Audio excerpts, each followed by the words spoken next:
আসসালামু আলাইকুম রহমতুল্লাহ।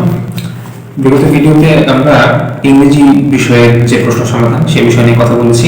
তো ইতিমধ্যে আমি আশা করি আপনারা বই যে বইগুলো নিয়ে আমরা ইতিমধ্যে কথা বলেছি সেখান থেকে আপনাদের বিগত 1 বছর বা 1.5 বছরের যত তৃতীয় চতুর্থ শ্রেণীর চাকরি এই প্রশ্নগুলো থেকে আপনার বাংলা এবং ইংরেজি বিষয়ে সবগুলো প্রশ্ন সমাধান করা হয়ে গেছে এবং সেগুলো নিয়ে আপনি একটা নোট তৈরি করে ফেলছেন এবং বিসিএস এর 45 থেকে নিয়ে একবার দশম পর্যন্ত বাংলা ব্যাকরণ, বাংলা সাহিত্য, ইংরেজি গ্রামার এবং লিটারেচার সবগুলো প্রশ্ন আপনার সমাধান করা হয়ে গেছে।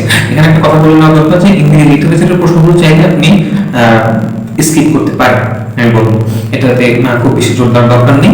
আপনি ভালো লাগে একবার দেখলেন, বাট এতে খুব বেশি জোর দেওয়ার প্রয়োজন নেই। তাহলে আজকে আমাদের কথা হবে মূলত সাধারণ জ্ঞান নিয়ে। সাধারণ জ্ঞান বিষয়টা একটু ট্রিকি হবে আমাদের জন্য, কারণ আমি সবসময় এটাকে বলি অসাধারণ জ্ঞান। অসাধারণ জ্ঞান বলার একটা কারণ হচ্ছে যে সাধারণ জ্ঞানের প্রশ্ন বা সাধারণ জ্ঞানের হিসেব করলে আসলে একদিক থেকে বলা যায় যে এটার কোনো সিলেবাস নেই, আবার অন্য থেকে বলা যায় যে এটা সিলেবাস এত বিশাল, এত বড় বৃহৎ যে এটাকে আসলে কনসাইজ করা বা ব্রিফ করা আমাদের জন্য অত্যন্ত কষ্টসাধ্য বিষয়। যেমন আমি সরাসরি একটা কথা বলবো যে সাধারণ জ্ঞান এই বিষয়গুলোকে নিজের একটা আয়ত্তের মধ্যে নিয়ে আসতে হবে। কিভাবে, সেটি নিয়ে আজকে আমার মূল উদ্দেশ্য কথা বলা। সাধারণ জ্ঞানে দেখবেন কিছু চ্যাপ্টার থেকে প্রশ্ন আসে।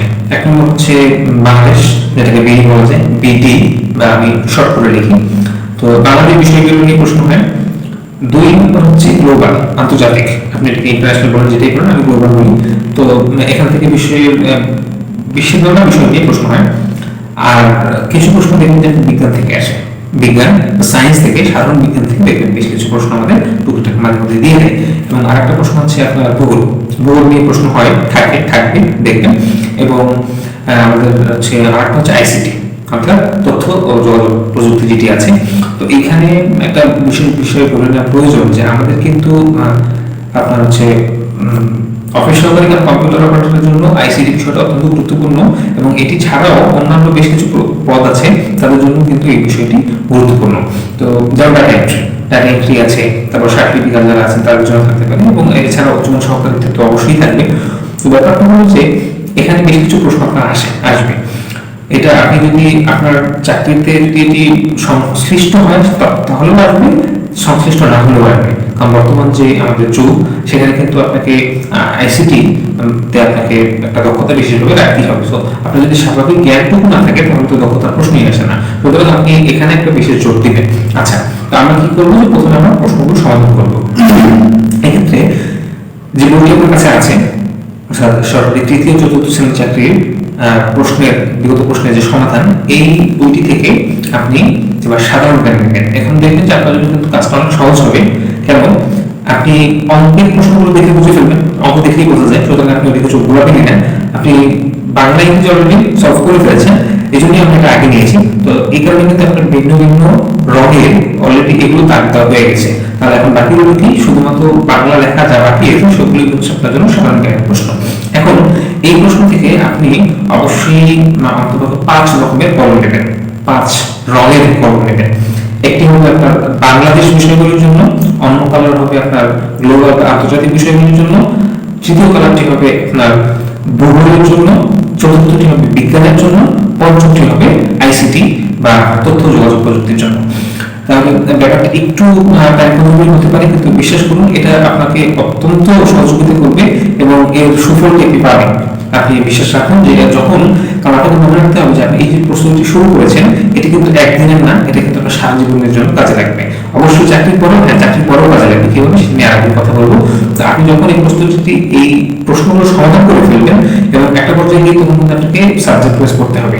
তারপরে এমন সময় যখন পরীক্ষার আগে রাতে আপনি পড়বেন এবং প্রস্তুতি নিতে নিতে পরীক্ষা দিতে দিতে আপনার 6 মাস 1 বছর হয়ে যাবে। তো 1 বছর পরে কিংবা 10 মাস 8 মাস পরে যখন আপনি পড়তে থাকবেন তখন আপনার জন্য এই যে একটা কমপ্লিট নোট হবে, তখন আপনাকে এত বড় বিশাল বইটা যেখান থেকে আপনি প্রশ্নগুলো সমাধান করেছেন সেটি আর দেখতে হবে না, সাবজেক্ট ওয়াইজ আপনি শুধু একবার করে দেখে যাবেন এবং এটা তখন আপনার জন্য অত্যন্ত হেল্পফুল হবে। আমার আস্থা রাখুন এবং চলুন আগানো যাক। তো বাংলা বিষয়গুলোর প্রশ্নগুলো যখন করবেন, আপনি সেই যে রঙটি আপনি নির্ধারণ করেছেন সেই রং দিয়ে একটি করে টিক দিয়ে যাবেন, পারলে না পারলে সেটাকে আপনি সার্কেল করবেন। একইভাবে আপনি গ্লোবাল বা আন্তর্জাতিক বিষয়গুলিতে দেখবেন, সমাধান করবেন এবং সেটাকে সার্কেল করবেন। বিজ্ঞানের ক্ষেত্রে একই কথা প্রযোজ্য, ভূগোল এবং আইসিটি একই কথা প্রযোজ্য। তাহলে এভাবে করে আপনার সম্পূর্ণ সমাধান করা হয়ে যাবে। এই হলো সাধারণ জ্ঞানের প্রশ্নগুলি আপনি প্রথম একবার সমাধান করলেন। মনে রাখুন এখানে কিন্তু আপনি বেশ কিছু লিটারেচারের প্রশ্ন পাবেন। সাধারণ জ্ঞানের ক্ষেত্রে দেখবেন বেশ কিছু লিটারেচারের প্রশ্ন আছে। এই প্রশ্নগুলোকে আপনি অবশ্যই বাংলা সাহিত্যের যে রঙে করেছেন সেই রঙটি দিয়ে কিন্তু এগুলো দাগ করে যাবেন, যাতে করে আপনি এটা কোনোভাবেই কিন্তু এগুলো এই বিষয়গুলোকে বাংলা সাহিত্যের এই বিষয়গুলোকে বাংলা দেশ বা আন্তর্জাতিক কিংবা সাধারণ জ্ঞানের ভিতরে গুলিয়ে ফেলা যাবে না। তাতে করে কিন্তু আপনার সিলেবাস সম্বন্ধে ধারণা একটু ব্যাঘাত ঘটবে এবং তাছাড়া আপনার বাংলা সাহিত্যের মূল পড়াটুকু কিন্তু ব্যাঘাত ঘটবে। সো বাংলা সাধারণ জ্ঞান পড়তে যখন বাংলা সাহিত্য পেয়ে যাবেন, এটাকে ওই একই রঙে করে রাখুন এবং ওটাকে নিয়ে সেই আপনার বাংলা সাহিত্যের যে নোট আছে সেই নোটের মধ্যে নিয়ে এটাকে অন্তর্ভুক্ত করে রাখুন। আচ্ছা, তাহলে এবার করে একবার করে যখন আপনি প্রশ্ন সংগ্রহ করে ফেলেন, তাহলে আপনার 5টি বিষয়ে সাধারণ জ্ঞানে আপনি সম্পূর্ণ একটা দাগ করে ফেলেন। দাগ হয়ে গেল। দ্বিতীয়বার যখন পড়তে যাবেন, এবার আপনি শুধুমাত্র বাংলা করবেন, বাংলাদেশ বিষয়গুলি যে প্রশ্নগুলো আছে শুধুমাত্র এগুলো করবেন আর নোট করবেন। হয়ে গেল আপনার বাংলাদেশ বিষয়গুলোর নোট, বিগত বছরের যে প্রশ্নগুলো সেখান থেকে। এরপরে আন্তর্জাতিক ধরেন, যেহেতু আপনার রং করা আছে, আপনি রং দেখে দেখে একটু টাইম কনজিউমিং হলেও ব্যাপারটা দ্রুত করে ফেলতে পারবেন। বাংলা বিষয়গুলি, আন্তর্জাতিক বিষয়গুলি, এরপরে ভূগোল, বিজ্ঞান এবং আইসিটি, এভাবে 5টি বিষয়ে 5টি সম্পূর্ণ আলাদা আপনার নোট খাতা হয়ে যাবে।